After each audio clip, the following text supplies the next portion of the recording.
gentlemen, our speaker is in the hall, so let's get back to our meeting. This is a landmark meeting for the Kips Bay Group. We celebrate our first anniversary. As it's a special event, we have asked a special friend to speak to us tonight. To many of us, he's an old friend, and for some of you, we hope he will become a new one.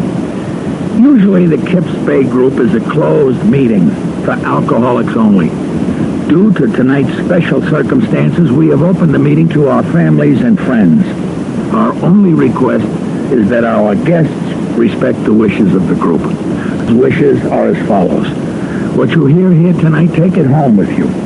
Who you see here and meet here, leave that knowledge behind. Anonymity is the spiritual backbone of our program. Again, please help us maintain this spiritual legacy. Before introducing our speaker, I'll read AA's statement of purpose as written in the foreword of the big book, Alcoholics Anonymous. We are not an organization in the conventional sense of the word. There are no fees nor dues whatsoever. The only requirement for membership is an honest desire to stop drinking. We are not allied with any particular faith, sect, or denomination, nor do we oppose anyone. We simply wish to be helpful to those who are afflicted. And now to our speaker. He has been called the greatest social architect of our century. The 12-step program he developed, America's greatest invention. His extraordinary energy and action were a major contribution to the success. Attention, please. Our meeting is ready to continue. Ladies and gentlemen, our speaker is in the hall, so let's get back to our meeting. This is a landmark meeting for the Kips Bay Group. We celebrate our first anniversary. As it's a special event, we have asked a special friend to speak to us tonight. To many of us, he's an old friend, and for some of you, we hope he will become a new one. Usually, the Kips Group is a closed meeting for alcoholics only. Due to tonight's special circumstances, we have opened the meeting to our families and friends. Our only request is that our guests respect the wishes of the group. Those wishes are as follows. What you hear here tonight, take it home with you. Who you see here and meet here, leave that knowledge behind. Anonymity is the spiritual backbone of our program. Again, please help us maintain this spiritual legacy. Before introducing our speaker, I'll read AA's statement of purpose as written in the foreword of the big book, Alcoholics Anonymous. We are not an organization in the conventional sense of the word. There are no fees nor dues whatsoever. The only requirement for membership is an honest desire to stop drinking. We are not allied with any particular faith, sect, or denomination, nor do we oppose anyone. We simply wish to be helpful to those who are afflicted. And now to our speaker. He has been called the greatest social architect of our century. The 12-step program he developed, America's greatest invention. His extraordinary energy and action were a major contribution to the success of our fellowship. Without that contribution, we would, more than likely, not be here tonight. Lord knows where I would be. It can be said of Bill that there were moments in his life, and he gave his life to those moments. Please welcome the co-founder of Alcoholics Anonymous to share some of those moments with us tonight. Please welcome Bill W. Bill.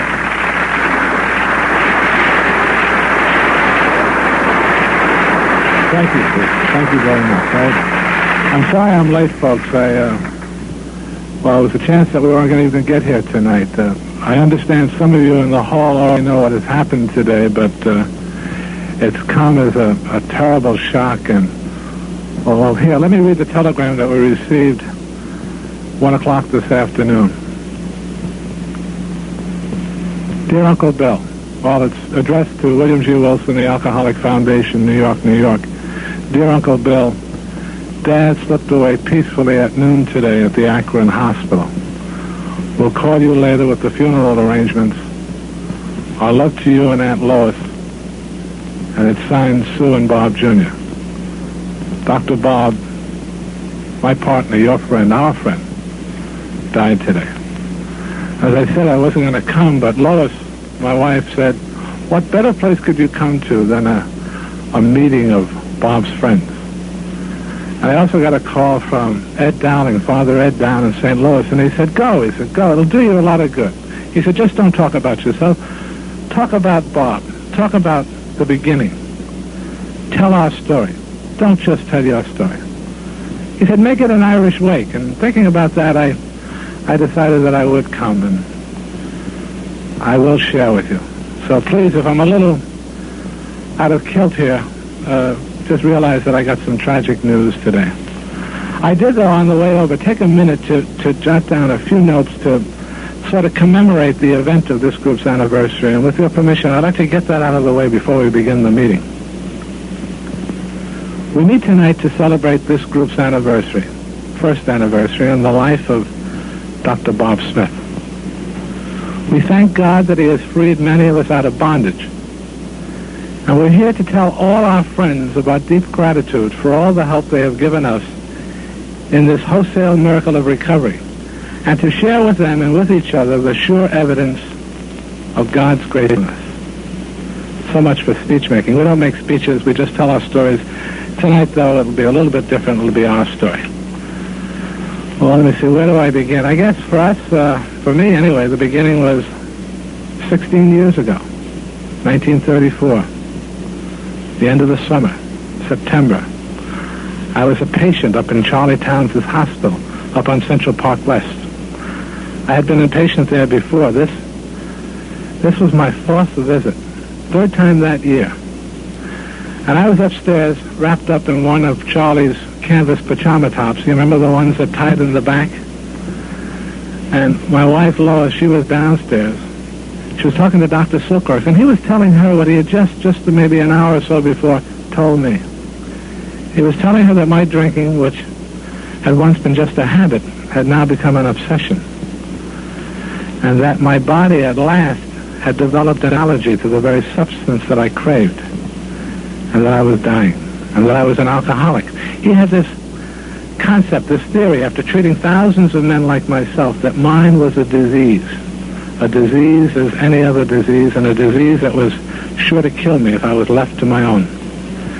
And it was his earnest suggestion that Lois commit me into the Rockland State Hospital for the insane. You could do that then as a chronic inebriate, and he wanted to do that because he knew I was killing myself.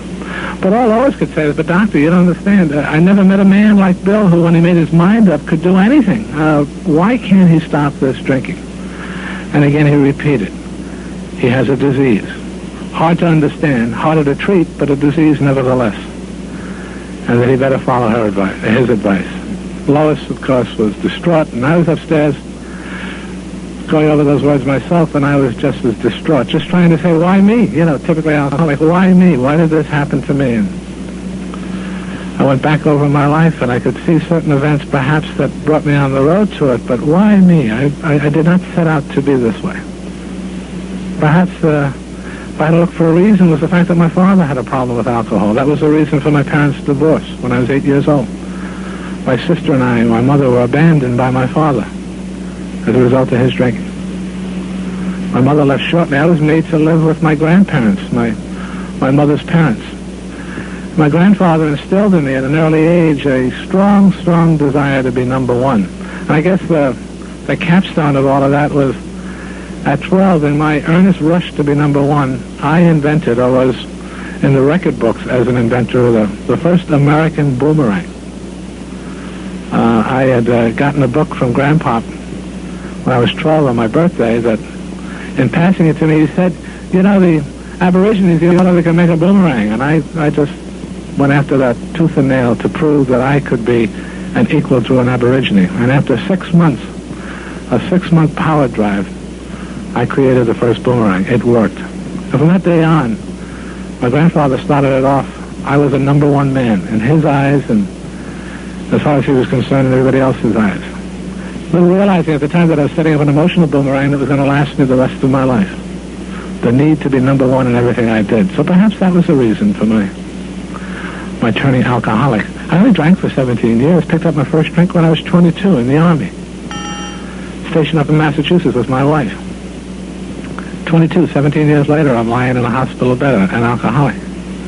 Made a fortune in those 17 years and lost it. Not much to my fault, but some of it, but a lot of it due to the crash in 29. That began the in and outs of the institutions, because when that happened, I also crashed. I was a hopeless drunk. A lot of problems with alcohol. In and out of sanitariums, drying out places, hospitals, rest homes. Lost everything we had. Everything. Now here I am, 39 years old, and the doctor wants to put me in the hospital for the rest of my life. Well, I begged Lois not to follow his advice. When she came to see me, I begged her to give me one more chance, and God bless her, she did, and she brought me home to our home.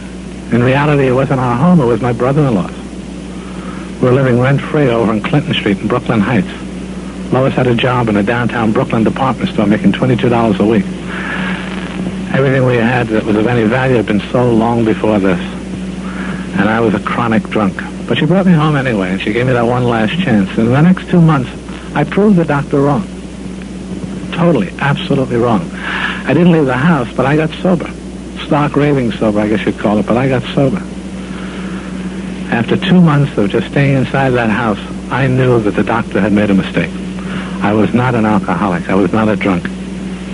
And then, Armistice Day, 1934, a beautiful, smashing day, positively brilliant. I looked out the window after breakfast and seeing how great it was, I said to my wife, Lois, I said, honey, I want to play some golf today. This is perhaps the last good day of the year, and I want to get in a round of golf before winter sets in. I felt like $1 million. And she tried to stop me as best she could. She said, Bill, get stronger, but I insisted. And finally she relented, and she gave me a few dollars, and I went up to the attic and I dug out the old golf bag and I walked down to the Staten Island ferry. The club was over in Staten Island. Actually, it was my brother-in-law's club. I could play and he'd pay. I walked to the ferry, took the ride over, and as I said, it was a positively beautiful day, and I felt like $1 million. On the other side, I boarded the bus to take me to the clubhouse, and on getting to the bus, I noticed a fellow that was carrying a rifle. Now, I don't know about you, but in New York, if I see somebody with a gun, I want to keep a good eye on him. So I decided best thing for me to do was to sit alongside him. And after a few stops, I said to him, hey, mister, where are you going with that rifle? And he just told me, he said, I'm going to a shooting match. As it turned out, it was at a gun club right next door to the very golf course that I was going to play on. There was this gun club, and he was going to shoot that afternoon. Now, having raised in Vermont, I fancied that I knew everything there was about rifles, and I began to tell him everything I knew. As it turned out, he knew a lot more than I did, so at the end of it, just to be number one in the conversation, I threw in what I knew about the artillery, having been in the artillery during the First World War.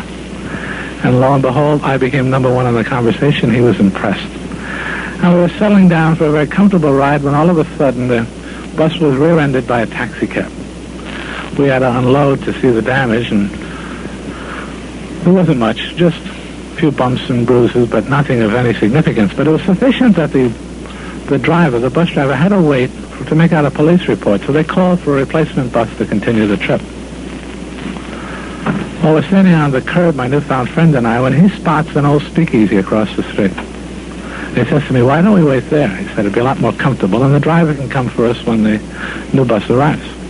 I said, it sounded like a good idea to me, so we crossed the street and we knocked on the door, and they opened it up for us, and we got in and sat at the bar, and the bartender came up and said to my friend, he said, what do you have? And he asked for a whiskey and ginger ale, as I recall. And of me, they said, what would you like? And I said, just the ginger ale, thank you. And he turned to me, my newfound friend, and he said, you don't drink? And I said, no, I don't drink. And then for some reason that I'm still, to this day, not quite sure why, I decided to tell him my life story with alcohol, blow by blow, dollar by dollar, hospital by hospital, everything that I lost, everything over the years that caused me pain and horror and heartbreak and just everything. And he listened. And when I finished, he said a wondrous thing to me. He said, you know, you're a remarkable man. And immediately I knew that he was an intelligent man, because nobody, and I mean nobody, had a kind word to say to me in years. But this man could see through all of me and get to the very nub of it and see that I was a number one, a highly intelligent man. He said, as I recall, I have a number of friends that have had problems with alcohol, much like your own. He said, they're dead now, or they're in prison, or they're in hospitals, or they're in Skid Row. But you seem to have rebounded, to have recovered. And I think that's highly remarkable. The more he talked, the smarter he got in front of me. It was just, as I said, nobody, and I mean nobody, had a kind word for me. Well, good things have to come to an end, and the driver finally came and it was about the new bus, and we boarded and continued our trip. After a mile or so, I didn't want to let this fellow loose. As I said, I needed this affirmation. So I said, why don't you join me for lunch at my club? It was my brother-in-law's, but as far as he was concerned, it was my club. I'll stand you to lunch because you're not going to start shooting, as he had told me, until 2 o'clock, and I wasn't going to tee off until 1:30, and it was just a few minutes before noon. I said, why don't you join me? We'll have lunch, and at the end of lunch, you can walk out the back door of the clubhouse and cross a small field, and you'll be at the gun club in a matter of minutes. He liked the idea, and he agreed. So when my stop came, we both got off and entered into the country club. And we were walking to the dining room when we were stopped by the manager, and he said, can I help you? And I said, no, we're just going for a bite of lunch. And he said, oh, I'm sorry. I apologize, but the dining room was closed today in celebration of Armistice Day. We've given the staff a day off. But you can, if you'd like, you can get a sandwich in the bar.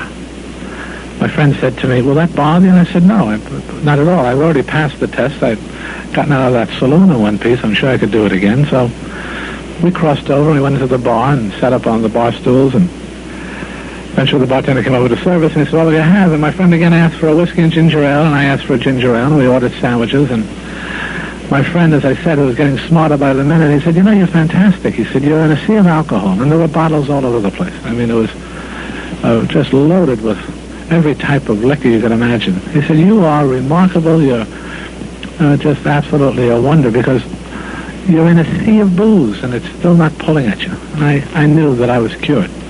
The doctor had made a mistake.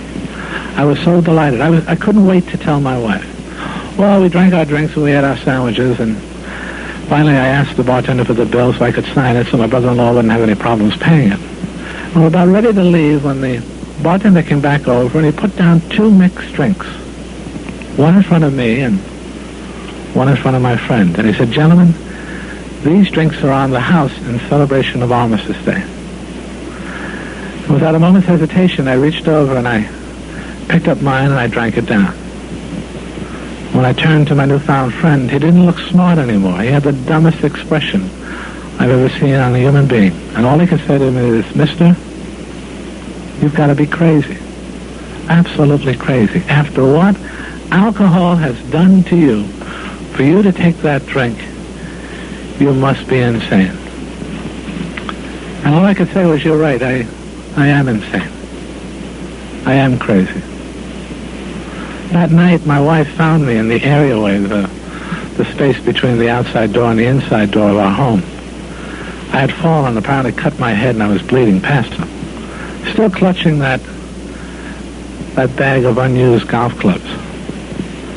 I didn't play golf that day. I got drunk and proved the doctor right. The next morning, full of remorse and pain and self-pity, I knew what I was. I knew that I was an alcoholic, and I'd be one the rest of my life. And I guess when I died and they pulled the grass over my head, I'd be a dead alcoholic, and there was nothing I could do about it. But I also knew that I'd be damned before I'd die in some insane asylum.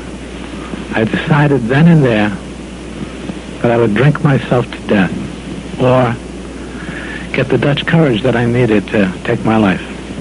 And that's what I set out to do. For the next several weeks, I begged, borrowed, or stole the $1 bill it took to get the 3 little bottles of gin that it also took to get me over the edge, to get me drunk. Day in and day out, I sat in that empty house in Brooklyn, drinking myself to death, occasionally writing angry letters to Franklin Delano Roosevelt, telling him what a lousy job he was doing running the country. Letters I want to show you right now he never replied to. I don't think Lois ever mailed them. But that was my future, and that was my end, and I couldn't care less. And that's how Ebby found me. Ebby T, some of you might know, from the rooms. Got a call one day. Old Ebby, my school chum, he said, hey, Bill, this is Eb. Can I come over to see you? And I said, oh, Ebby, please do. I hated to drink alone. I truly did. Here was my old pal, coming over to share an afternoon. We could reminisce and talk about the old days, and it would be wonderful. I said, oh, please come over, Eb. And he said he'd be right over. And I then did what I consider to be a very heroic act for a drunk of my nature. I dug out the one little bottle of gin that I had sequestered behind the commode in the downstairs John. I put that on the kitchen table, and because I remembered that Eddie had a kind of a sour stomach, I also rescued a can of pineapple juice from one of Lois's pantry shelves, and I put that on the table and waited for my friend, looking forward to a splendid afternoon, because I was sure he'd bring a jug too, and we'd have a great time. And while I was waiting, I was trying to recall an event that friends of ours, friends of Eddie and I, had passed on to me about him being in a kind of a scrape not too long ago, maybe a month or so before his call today. And it seemed that Ed, in one of his binges, had run his car into somebody's living room up near Albany. And when he climbed out of the wreckage, there was a woman sitting on the sofa, and he said to her, "Madam, would you please get me a cup of coffee?" And we all laughed about it because she got the cops instead. I must ask him when he comes, how did you get out of that scrape, Eddie? I'd like to know for future reference. That was a real bad scrape. I must ask him. Well, I didn't have long to wait. There was a knock on the door, and I went to answer it. And as soon as I opened it and took one look, I knew that something had changed. There was something different about it. He was clean, for one. His suit was nicely sponged and pressed. He had a blocked hat. His shoes were shined, and he was clean-shaven. I knew how I looked. I always knew how I looked. I had a pair of baggy trousers, wearing an undershirt, 3 or 4 day growth of beard. I used to go around with my brother-in-law's house slippers on. They were a size and a half too big for me, so I couldn't walk exactly. I had to slide around the house. Lois used to love that. She would say to friends, he polishes the linoleum wherever he goes. And that's how I looked. Well, we said a few pleasantries in the parlor, and finally I said, Eddie, let's go back to the kitchen where it's a lot warmer and where I knew the gin was. I also happened to know, by the way, that he wasn't carrying a jug. He was empty-handed. Maybe he's broke. Well, he followed me back, and we sat at the kitchen table, and we shared a few more pleasantries, and finally both of us are eyeing the bottle of gin and the can of pineapple juice. I said to him, Ed, how would you like a little drink? And I reached over, and I started to pour one out, and he said, no, Bill. He said, no, thank you, not today. I said, you're not drinking? I said, you on the water wagon, Ed? He said, no, I'm not. I'm just not drinking today. So what happened, old friend? This is news to me. He said, well, I guess you could say I got religion. Oh, my God, I thought, I've let a religious nut in my house. And then I realized, well, that isn't such bad news, because now all this liquor is mine. I don't have to share it, and I'm sure it'll outlast any rantings and ravings he might have about whatever religion he picked up. So I said, what religion have you found, Eb? And he said, very matter-of-factly, he said, I guess you'd call it the religion of common sense. I had never heard of Our Lady of the Common Sense, so I dug a little further. I said, what do you mean, common sense? Well, he said, Bill, I don't know if you realize how much of a grip alcohol had on me. And right away I knew I wasn't going to tell him about what I knew. I said, no, Eb. I said, you have a problem with alcohol? He said, oh, yeah. He said, a very, very severe problem. Why, just a little over a month ago, he says, I was in a judge's chambers, and they were getting ready to throw the book at me and lock me up. I had gotten into the one scrape too many, and my family wanted me off the streets. And while I was in that chamber, friends of ours, and he mentioned their names, and they were friends of mine, too. And he said, also a perfect stranger. He mentioned his name, and he was a stranger to me also. He said, these people came to that hearing. And the stranger stood before the judge, and he said, Your Honor, turn him over to us. I think we can help him solve his problem. They're members of the Oxford group, Bill. Have you heard of those? And I had. I said, yes, I know a little about them, having read some articles and some stories over the years in the society columns, a bunch of fancy dans that got together to overcome whatever drinking or drugging or gambling problems they might have. But it was a subject that I didn't want to know that much about, so I said, I don't know that much. He said, well, he said, I got involved with these people. The judge had nothing to lose, so he just turned me over to him. And after a while, listening to him, I took certain ideas peculiar to them, and I put it to work on my drinking problem. And it seems to have done the trick for me. Well, if you're in for a penny, you're in for a pound. And I said, well, what are those ideas, my friend? And he said, well, number one, I had to get honest with myself for the first time in my life and take a look at what alcohol had done to me. And then he said I had to talk it over with somebody else. In strict confidence, now I want to show you that. In strict confidence, I had to talk it out with somebody else. And then he said, I had to become willing to make up for all the harm that I've done with my drinking and with other things. I'll be doing that the rest of my life.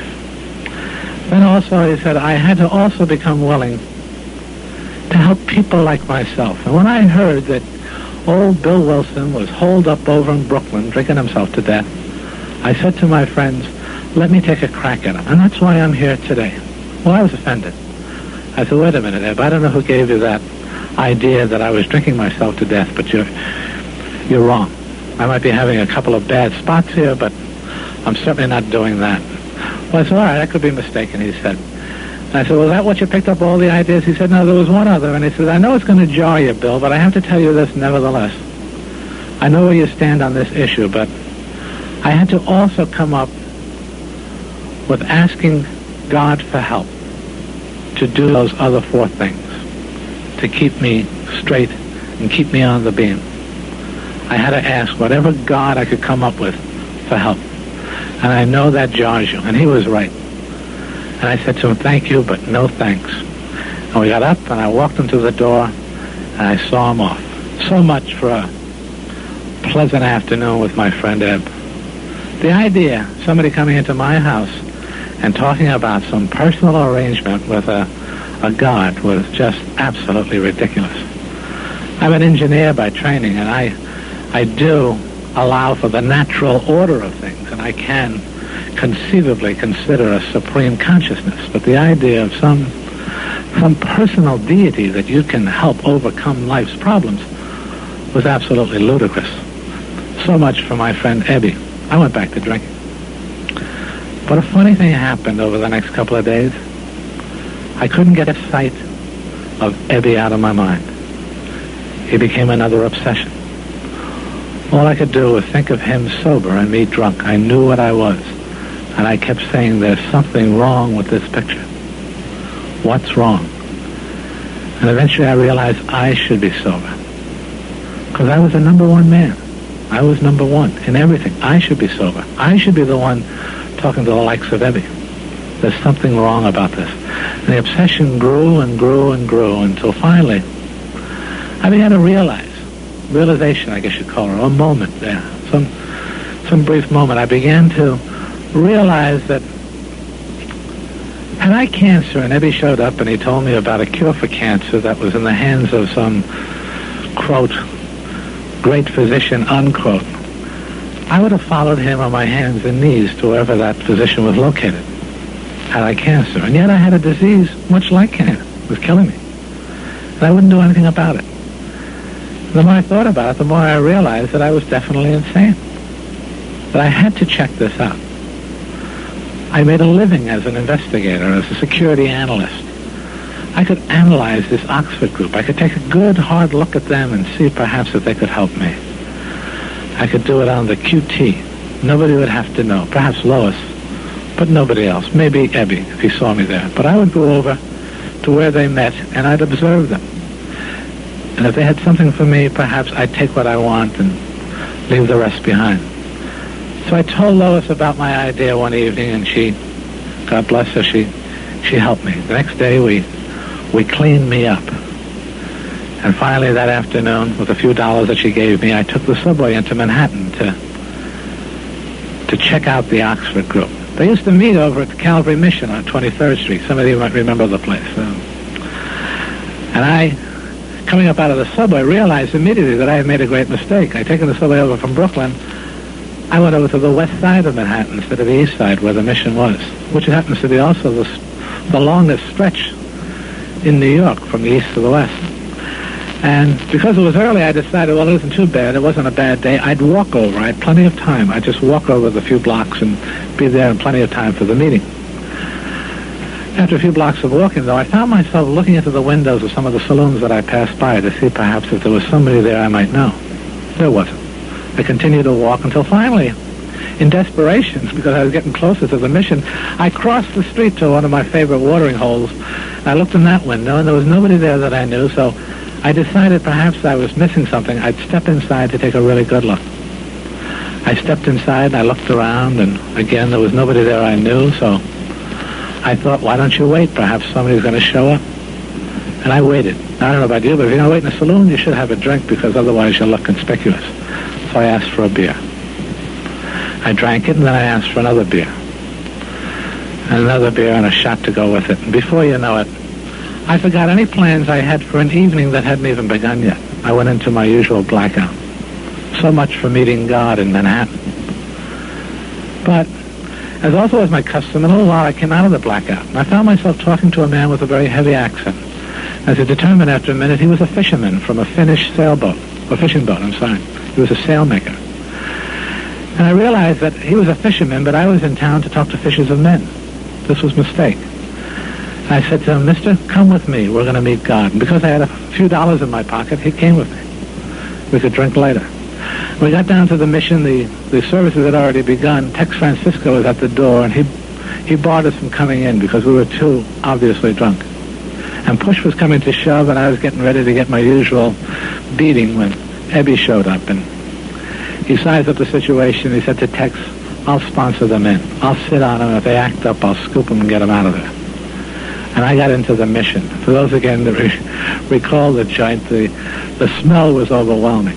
These lads have been living in their clothes for years. Their body waste, an integral part of their body. Urine-soaked trousers. The smell of alcohol was pervasive. The boiling pot of coffee up front with a big, big pot of beans. I can still recall it today. It was overwhelming. Me and my Brooks Brothers suit. Well, I sat amongst them, and Eddie got us a plate of beans and a mug of coffee, and I drank. And I don't know if it was the beans or the coffee or the alcohol, but I eventually began to mellow out. And I began to realize that these weren't a bad bunch of boys. They were just a little further down in their luck than I was. As I mellowed out, apparently I went into another one of those blackouts, because what happened after that was retold to me by Ebby the next morning. It seems that in my blackout, halfway through somebody's witness, I got up with the fin and came forward to accept Christ. And before you know it, I was singing old camp songs, playing the tambourine, and jumping for Jesus, and giving testimony myself about the evils of alcohol. And again, from Ebby's mouth, everybody sat in wonder of me. I had them spellbound. When he told me that the next morning, I was absolutely mortified, because I knew I didn't believe a word of whatever it was I said.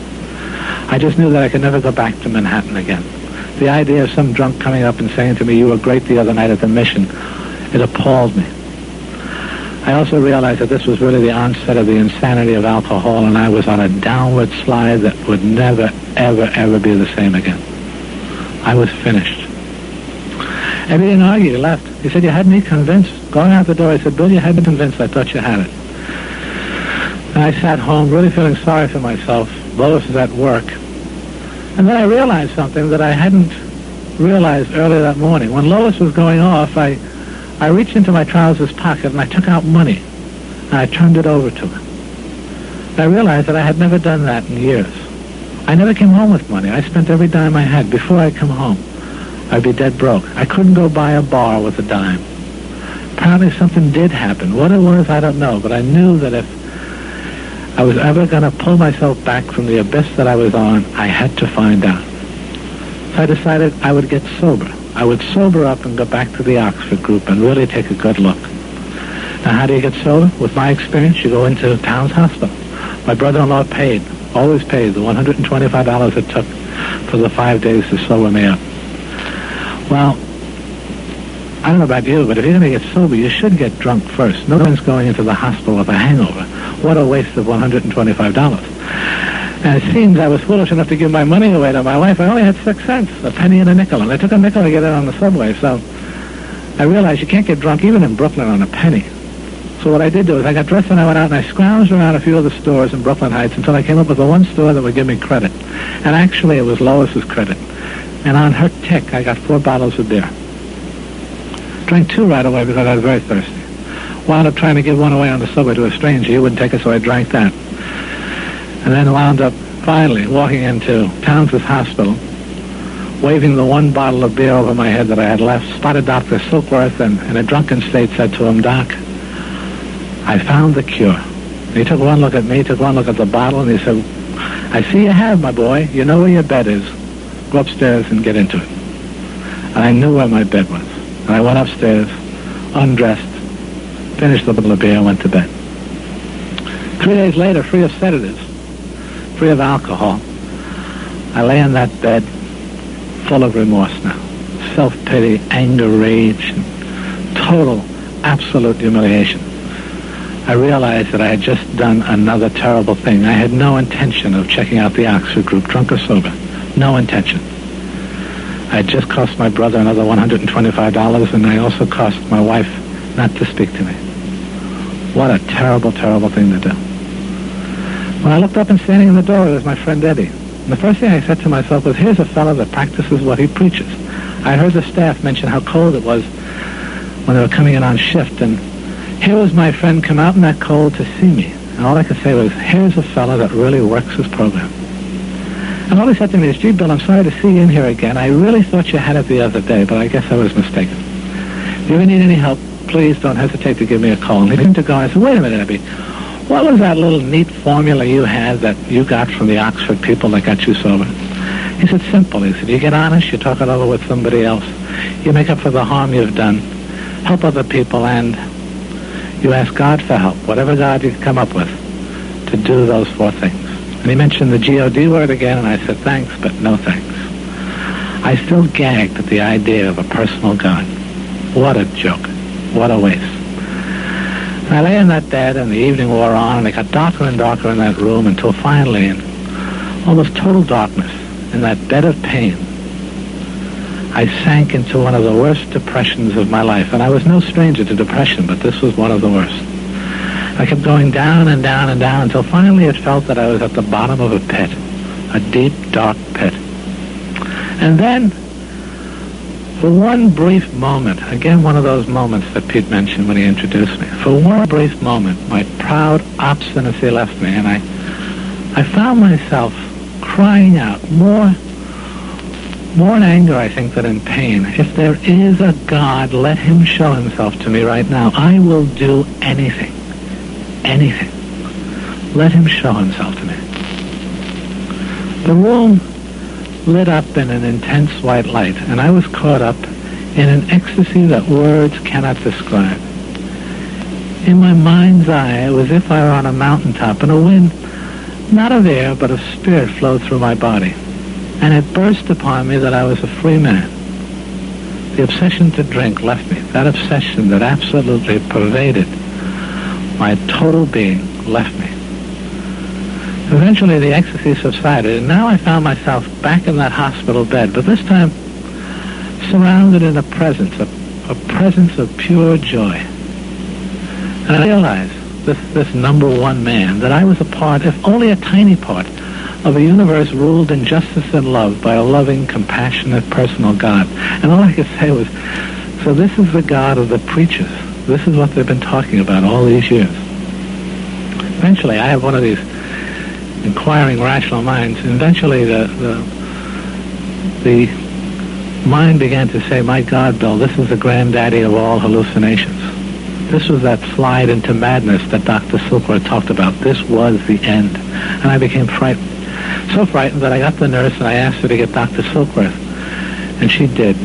He came and sat alongside my bed, and I told him what happened to me. And he listened. And finally, I don't know where the courage came from, I said to him, Doctor, is this it? Am I going insane? And after a few minutes, his brow furrowed, and he looked up to me and he said, no, my boy. No, I have never witnessed what has happened to you. But I've read about it in books, and it does sober up drunks, and I can tell you it's all you got. I saw you a short time ago, and I wouldn't have given you a tinker's damn for your life, but something has happened, and you better hang on to it. Because, again, it's all you have. And he left, and I slept like a baby.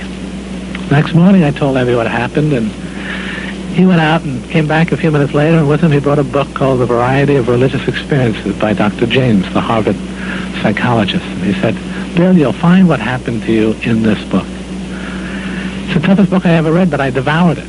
Absolutely devoured it. And in it, I did discover what had happened to me, the cash value of my experience, I call it, the scientific truth.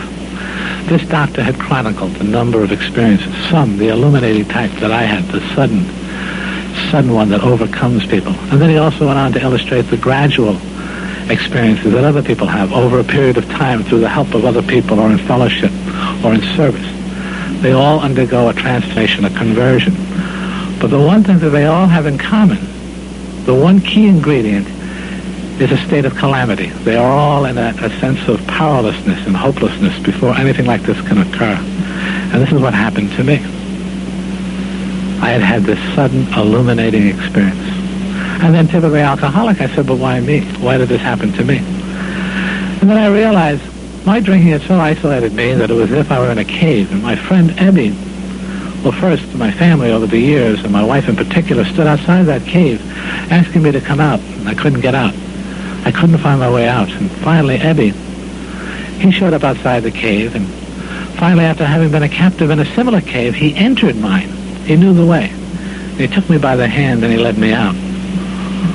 One cave dweller helping another, one alcoholic helping another. And I knew that's what I wanted to do.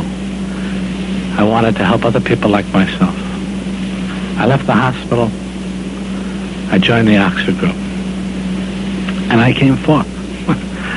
And the next 6 months I talked to thousands of drunks. And nobody, I mean nobody, listened to what I had to say. I couldn't sober up a soul. Because I was convinced if anybody had to undergo an experience like mine, they had to be on top of a mountain, have this bright light and the wind not of air go through their body. They ran away from me, all convinced that what had happened to me was nothing more than a hallucination. Some of them used to jokingly say, Bill, tell us what you were drinking that day so we can avoid it. That was my total experience. Finally, in desperation, I went back to see Dr. Silkworth, and he told me, after I asked him the advice, he said, Bill, I first said to him, I'm sorry, why can't I help people, Doc? I said, my friend can help me, Ebby can help me, and I can't help others. Why can't I do that? And he said, Bill, I'm going to give you some advice. You can take it or leave it. I've listened to you talk to some of our patients here, and I want to suggest that you lay off the business. Don't talk about God to a drunk. Talk drunk to a drunk.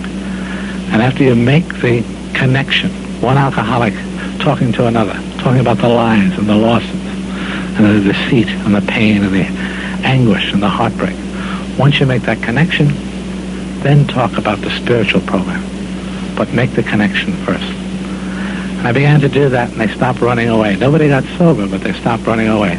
And then friends, family friends, began to say, hey, when is Bill going to go back to work and get Lois out of that damn department store? And I heard it. And I realized that they were right. I wasn't any good in the drunk business, so I began to look for some action down on the street. And finally, I heard of a deal going down in Akron, and I cut myself in for a piece of the action.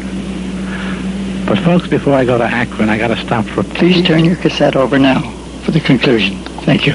Oh, no. Good, rich friends, and vice versa. And here we were, a bunch of New Yorkers coming into town to take over one of their pet companies. So nobody cooperated with us. We couldn't get an inside track to work on. That's what you need if you're going to win a proxy battle. And then another group, a rival group, came in from Chicago, and as they were Midwesterners, they had I guess you'd say, the inside track, and they wound up winning the proxy battle. We lost. And my investors decided to go back to New York and call it quits. They had something to go back, though, and I didn't. This was my chance, if this had been successful, to really turn my life around. I was to be made president of that company, and with a handsome salary, sufficient to get me out of debt and get Lois out of that damn department store. But here we were, we had failed. But I asked them if they'd allow me to stay for a few days to sort of reconnoiter and find out if there was any malfeasance or misfeasance on behalf of the winning company. And if there was, we could sue them for the illegality and perhaps get back our expenses with maybe even a little profit.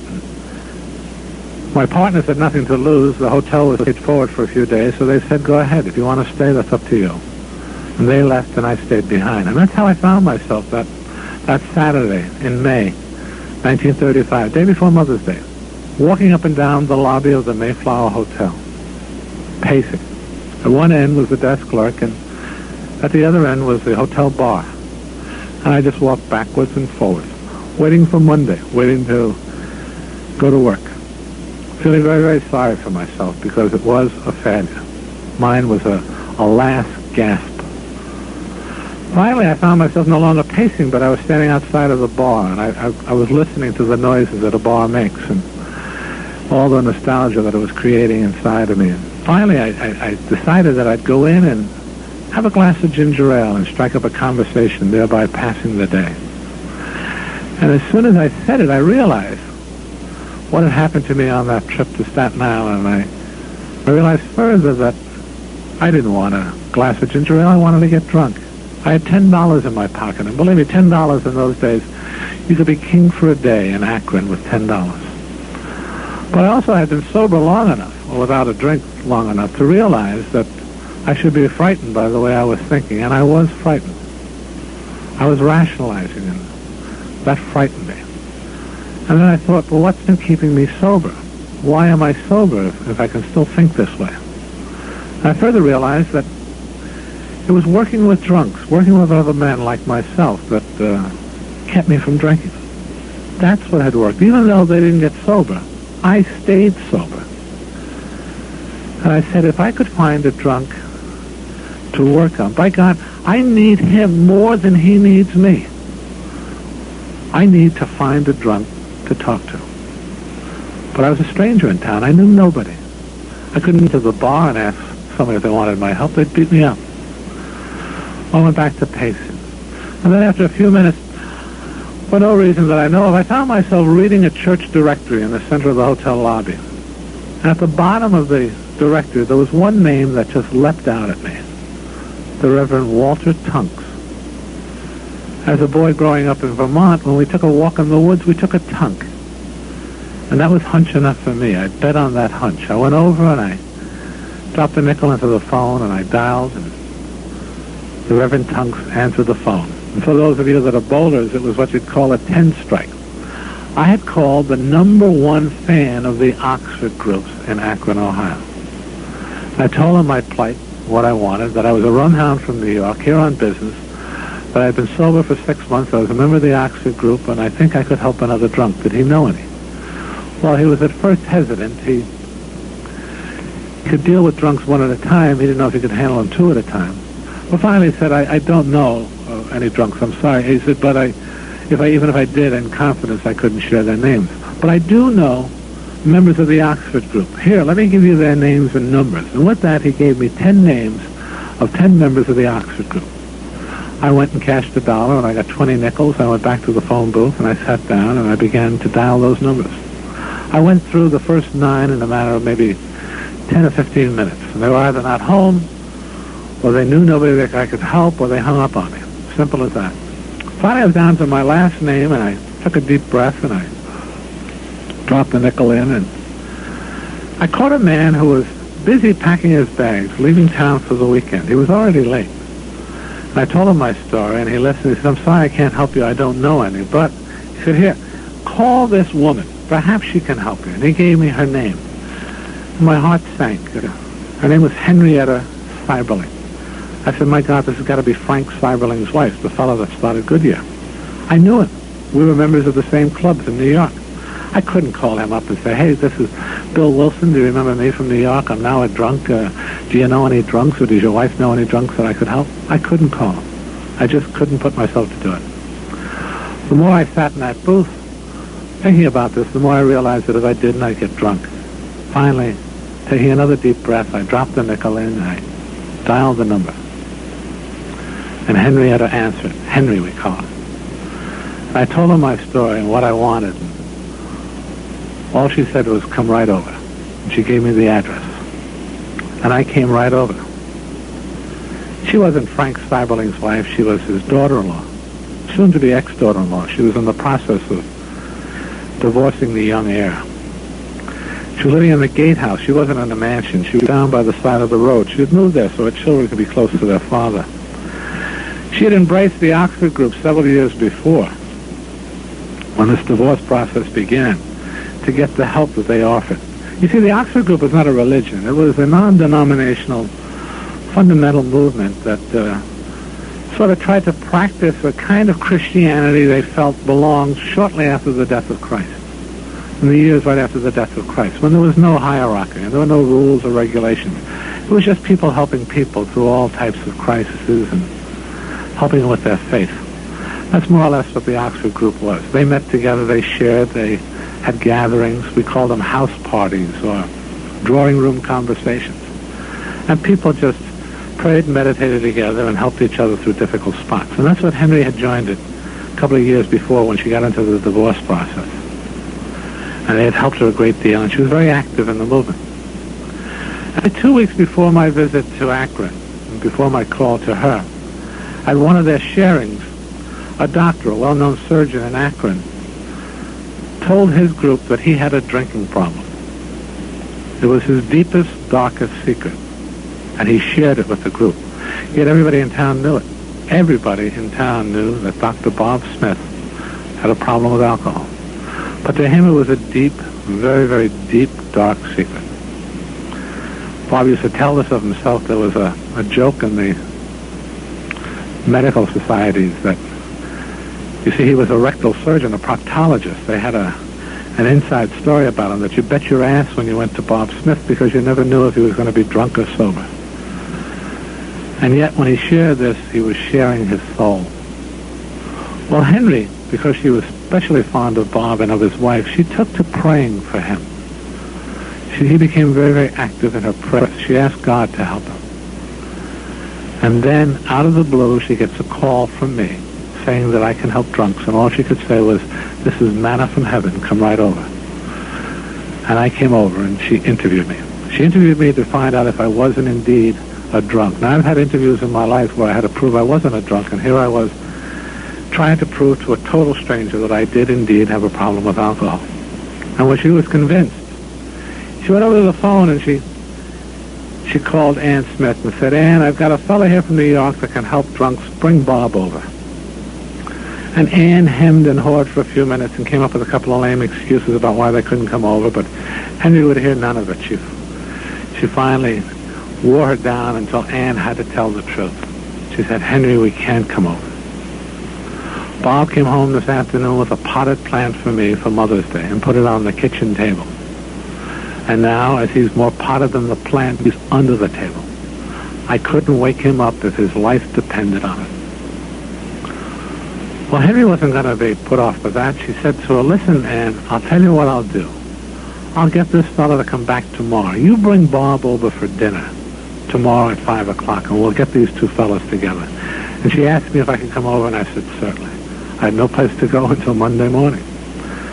So I went back to the hotel, passed a peaceful night. The next day I walked around town for a while, and then eventually walked out to that lovely little gatehouse on Portage Road to meet my friend Bob Smith. First look I got at him, he was a mess, absolute mess, coming off a drunk.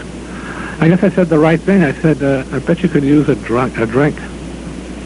That sort of softened him up a little bit. I guess he said, "Here's a guy that knows what he's talking about." We went immediately into the dining room to begin supper, but Bob was shaking so badly at the table, the food scattering all over the place, that I took sympathy for him, and I said, "Come on, we can eat later. Let's go in and have a chat." And I could see he was grateful. He knew what he looked like, and he knew how he was acting. So we got up and we went into a little study, or a library, if you want to call it, that little tiny room that Henry kept, and Bob and I sat down to talk. Now, on the way over, he said to Annie, his wife, he said, "I'll give this bum 15 minutes, and then you come in and announce that there's been a train wreck or a plane wreck, but get me out of there." He would do anything she wanted him to do when he was coming off a drunk, but he did have limitations, and there wasn't anybody from New York could sober him up.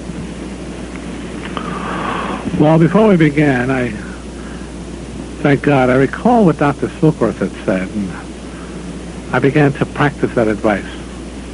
But I started off by saying to him, "Doc," I said, "I need your help." And he was taken back a minute, and he said, "What do you mean, need your help? I thought you were going to help me." And I said, "No, I truly need your help. If I don't talk to you, I'll get drunk." And following Silky's advice, I told Bob my story, blow by blow. And he listened and shook his head. nodded. Every once in a while he'd say something himself. And I talked about the disease of alcoholism to a man who was in medicine for over 30 years. And he listened to every word I said because it was all news to him. And that 15 minutes lasted for 5 hours. And when it was over, we went outside, and returning to the ladies, he put his arm around my shoulder and he said to his wife, Ann, he said, honey, can we bring him home with us? I think he can help me. And she said, sure.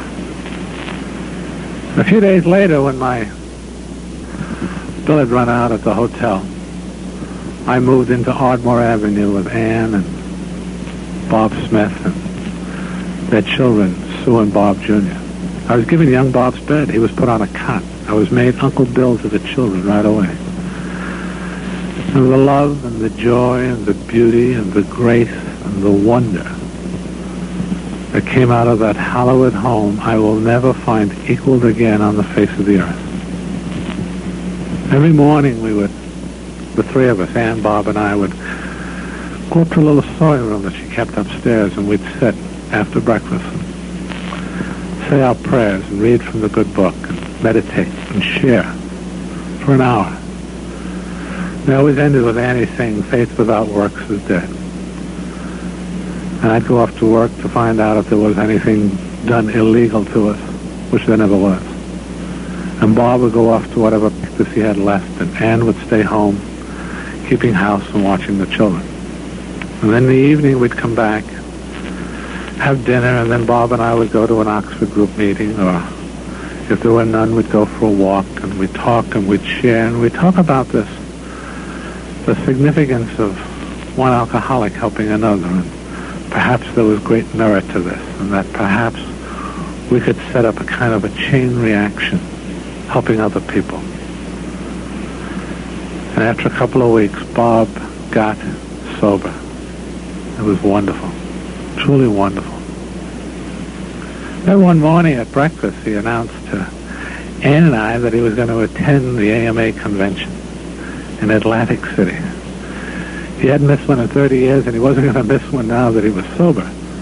And Annie begged him, please don't go. You know what those things turn out to be. And he said, no, honey, I've got to go. I've got to prove that this works. This fella, pointing to me, he can't stay in Akron forever. He's got to go back and get a job. And he was right. The deal was dead. I had to go home and look for work. He said, I've got to go test this out, and if it works, then he can leave. And I agreed finally. That was a good idea. Let's see if he could fly. And Bob left for Atlantic City, and as he told the story, he began drinking as the train pulled out of the station. We found him 5 days later. One of his ex-nurses and her husband had found him in a bar in downtown Akron and brought them home to their house in a suburb north of the city. And they tried to get him sober, but he only got worse, so finally in desperation they called us to get him and bring him home. I was heartbroken. On the ride over, I was just sick at heart. Annie, though, said, Bill, could you stay and help me get him well again, because he has an operation to perform in a few days, and if he fails to do that, we will lose the operating theater, and if we lose that theater, we're going to lose the hospital, and it's the only one left in town that'll allow him to practice. If he loses that, we have to go bankrupt. That's how bad they were. That's how broke they were. And for her sake, I agreed to do it. And we brought him home, and he was a mess. And after gallons of coffee, and I used to have a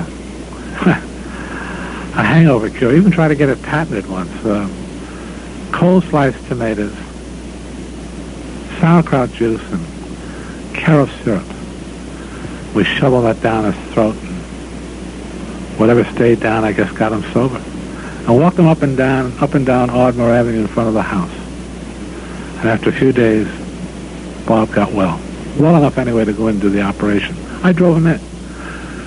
Driving in, he was shaking so badly, I stopped and got him a bottle of beer. I said, here, take this to steady your nerves. And he drank it down. He was grateful.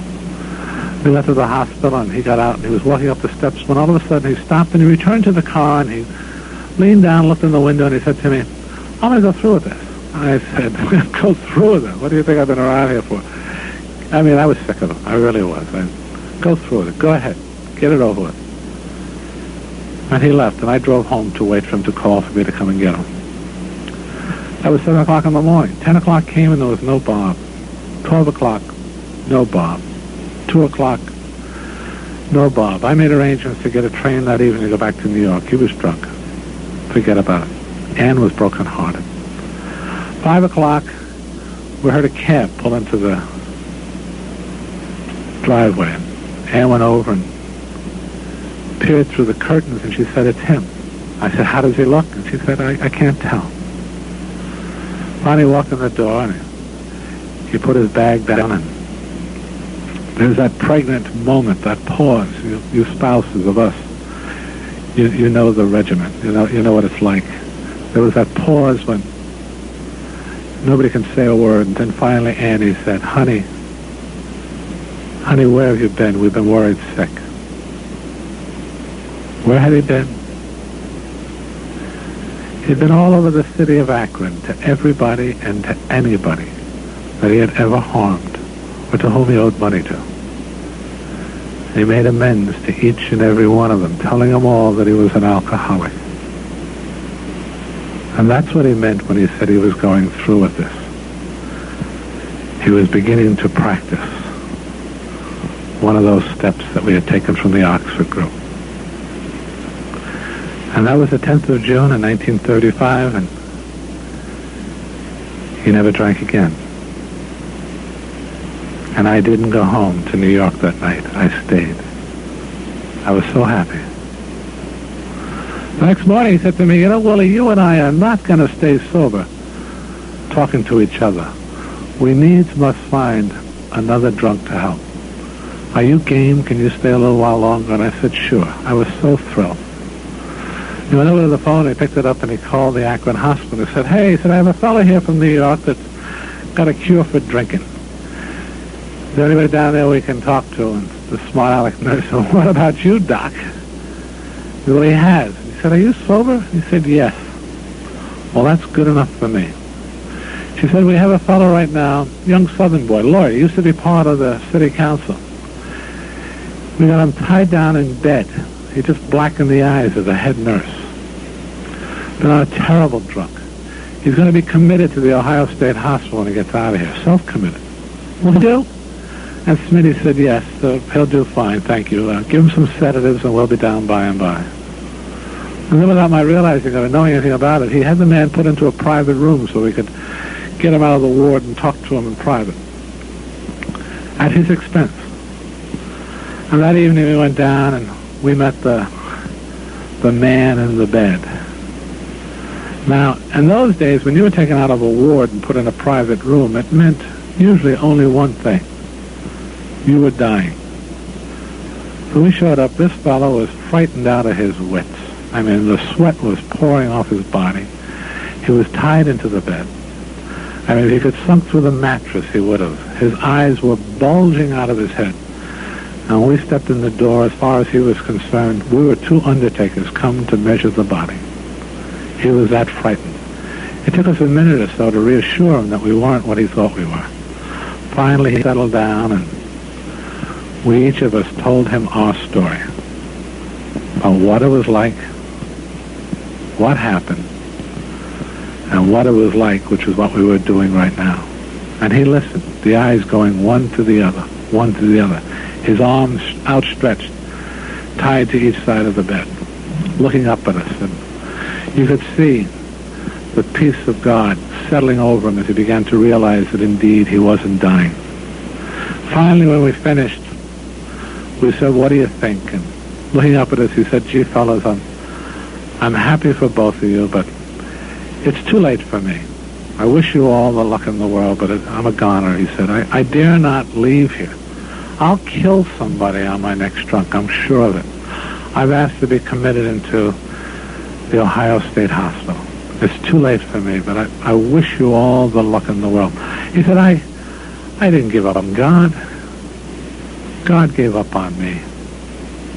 Well, we couldn't fight that. We had no tools to combat that. We turned to go. And I don't know to this day if it was Bob or I, but one of us went back to the bed and said, "Listen, maybe we missed something. Could we come back and talk to you again, perhaps, to spend a few more minutes? Maybe we could cover some other points. He said, oh, please do. Please come back. If it helps you, absolutely, come back. He said, you know how lonely this drying out gets. They don't come near us from one minute of the day to the next, he said. They hate us. They hate the sight of us. They hate the sound of us. They hate the smell of us. Oh, please come back. Please, I'd like it if you would. Well, we had a half a sale. It wasn't a complete sale, but we could talk to him again, and we felt good about that. We left. A few days later, we came back, and now this time he's back in the ward. He's not in the private room. We stepped into the doorway, and he spots us. He's sitting up in bed talking to his wife. And he lets out a roar, there they are! There they are! He screamed so loudly, there was a fellow, I think, that had certified as dead, got up and left. A nurse dropped her tray. We rushed down trying to quiet him down. He was jumping up and down, saying over and over again, it wasn't a dream. It wasn't a dream. These are the men that I was talking about. There was somebody pointing to us. These men did come to see me.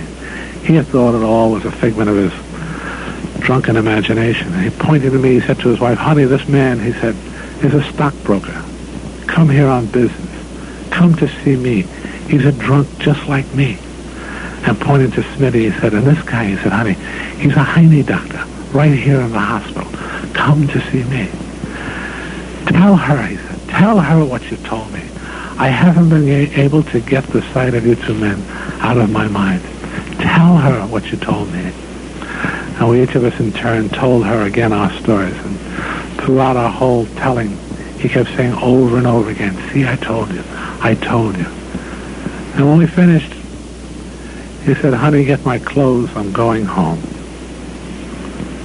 And his name was Bill D. AA number 3. And we had our first group. We were 3. That still meets today. Still meets in Akron. We had something. And what made it most important is we had somebody that wasn't a member of the Oxford group. He was a stranger to it, and yet he understood what it is we were talking about. It was a wonderful time to be alive. 2 years later, there were 40 of us. Most of them in Akron and some with me in New York. 40 men, sober, 6 months or more. We listed their names one night at the kitchen table back in Akron. I was there on business. Bob said, you know, the rate we're going, we'll have 1,000 by the year 2000. We must organize. We must get this spread around a lot better. And for that, we need money. And Bill, you're the expert in the money. You better raise some money because we've got to get this message across. And I went and tried to raise money, and that's another story and another night. But it was a disaster. Finally, somebody suggested that we write a book. If you want to make money, write a book. Well, we borrowed some money and begged some money and sold some small trusts that we had, and we opened up the Works Publishing Company, and we set about writing a book. None of us with any experience at all in doing just that. I wrote my chapter, and a few other words, and Bob wrote his, and Silky contributed some, and members both in New York and Akron and Cleveland wrote their stories, and we had the makings of a book. We had something we thought could sell. The only ingredient missing was how it worked. None of us, I mean none of us, clearly understood how it worked. Sure, we had 6 steps. We had taken the 5 original ones, and we added the first one, of course, which were powerless over alcohol and that our lives were manageable. But that's all we had. We had no really process or something to speak about. Whenever anybody would ask us, how does this thing work, we always would just say, fine, it works fine. How does it work? One night, one evening actually, a group of fellas, myself included, was sitting around our place in Brooklyn Heights, my brother-in-law's place. Lois was still working in that damn department store, drinking her coffee, feet up on her furniture. And we were talking about how it works and what we had to put into this book, because the book had to get published. We were broke, absolutely, totally broke, and we were in debt. Bob, the worst of all of us. He was going to lose everything.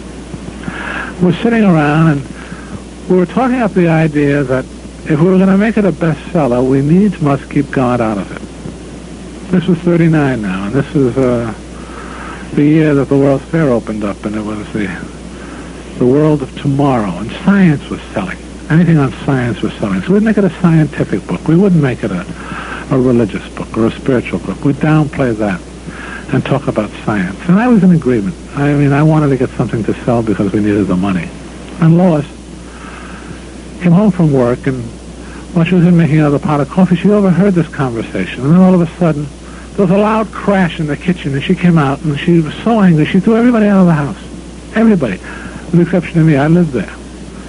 And finally she came over to me, and in her anger, she pointed her finger up into my nose, and she said, "Mister, you're going to get drunk." She was quivering. "You're going to get drunk." I said, "What makes you say that?" She said, "Because you forgot who got you sober." With that, she left, went upstairs. I'd never seen her that angry before, so I wasn't going to follow her. I just let her cool off, and I stayed downstairs. And we used to have a little room underneath the staircase that I liked to go in and do my meditating. And I went in and I lay down on a cot there, and I began to think about what she had said. Forgot who got me sober. And I began to think back in all the moments in my life when there was something that was outside of myself that gave me direction and help. I began to think of all the truths that we had learned from the Oxford group, and all the things that Bob had shared with me over the 4 years. And finally, I reached up and I took down the clipboard that I kept over the bed, and I began to write. When I finished, I had taken those 6 ideas that we had, and I cut them up into smaller pieces until finally I had 12 steps. And in the second step, I identified God, and the third step, I called him by name. And I stopped at number 12 for only one reason. There had been 12 apostles, so I figured if that was good enough for him, it would be good enough for us. And I got up and I came out of the room, and as it happened, a couple of fellows had come back to the house and were finishing up Lois's coffee, sitting up in the parlor, and I sat down with them. And now I knew that the book had to be published, and this had to go into it, and we had to get it done. So I was not going to book an argument. Although we operated from group conscience, I knew that this had to be done this way.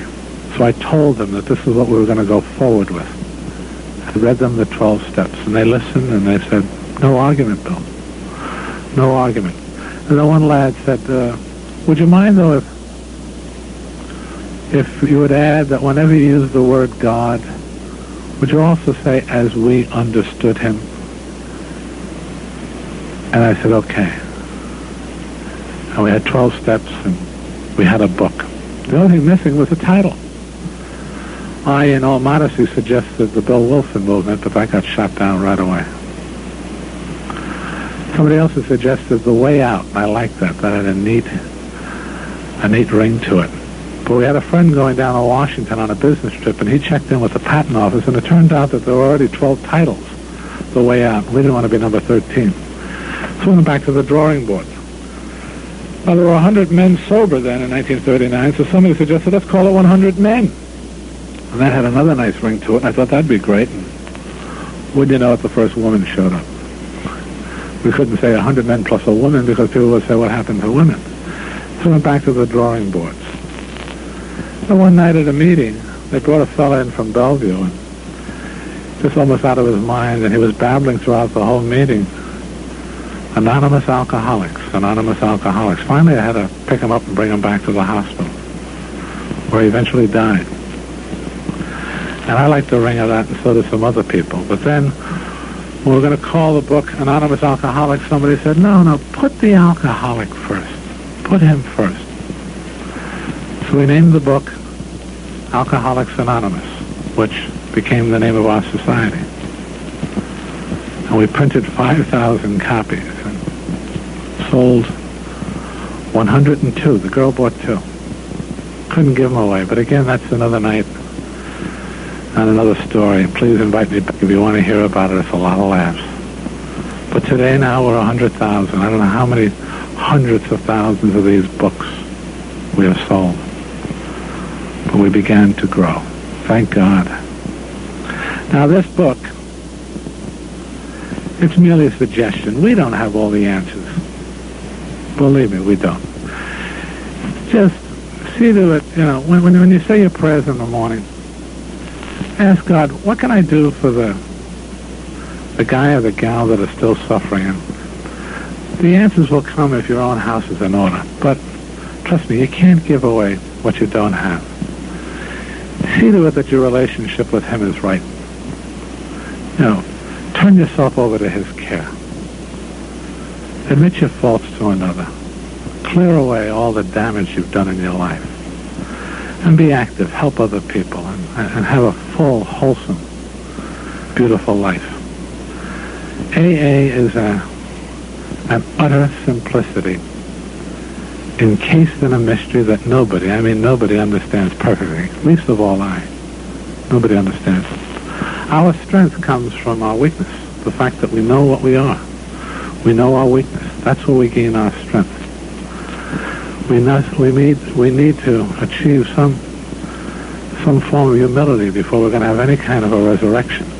And pain, nobody likes the word, but pain is not only the price we have to pay, it's the touchstone of any spiritual rebirth. This group is celebrating its first anniversary. I really mean this. Be grateful for that. And be grateful for the experience that it's brought about.